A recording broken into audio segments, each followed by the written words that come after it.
சக்கரவர்த்தி வாழ்க்கையில் மிக்ஸ்டாக நான் பாராட்டக்கூடியவர் வந்து ரவிக்குமார்.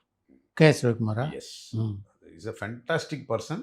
என்ன படம்னா லாஸ்ட்டில் அந்த 3 வரலாறில் வந்து நம்ம தான் வரிசை எல்லா படமும் ஃபண்டிங் நம்ம தான் சக்கரவர்த்திக்கு சொன்னார். வரலாறில் வந்து முடியாத படம் முடியாமல் இருந்த சூழ்நிலை வந்தப்போ ஒரு 35 lakhs to 40 lakhs பணம் வேணும்.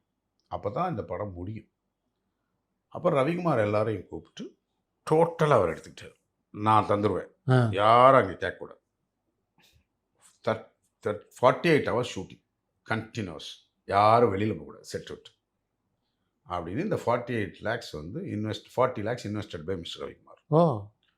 அதுக்கு ஒரே ஒரு லேப் லெட்டர் வாங்கிட்டார். நான் தான் அடித்து கொடுத்தேன். ஷூட்டிங் நடந்தது எல்லாம் உள்ளே வச்சு எல்லாரையும் கசக்கி 48 ஹவர்ஸில் படத்தை முடித்து அனுப்பிச்சு எல்லாரையும் செட்டில் பண்ணிட்டார். ரிலீஸ் அன்னைக்கு காலையில் நான் ரிலீஸ் 7 மணி இருக்கும். அப்போது என்னை கூப்பிட்டார். எப்படி இருக்குது சார் அப்படின்னாரு. பொசிஷன் கம்ஃபர்டபுளாக செய்கிறாக்கோ ஒன்றும் தப்பு வராது போல் தெரியுது அப்படின்னா. ரொம்ப ப்ராப்ளம் வந்தால் என் காசுலேருந்து 15 ரூபாய் எடுத்துக்கோங்க, you can release the film. Super அப்படின்னாரு.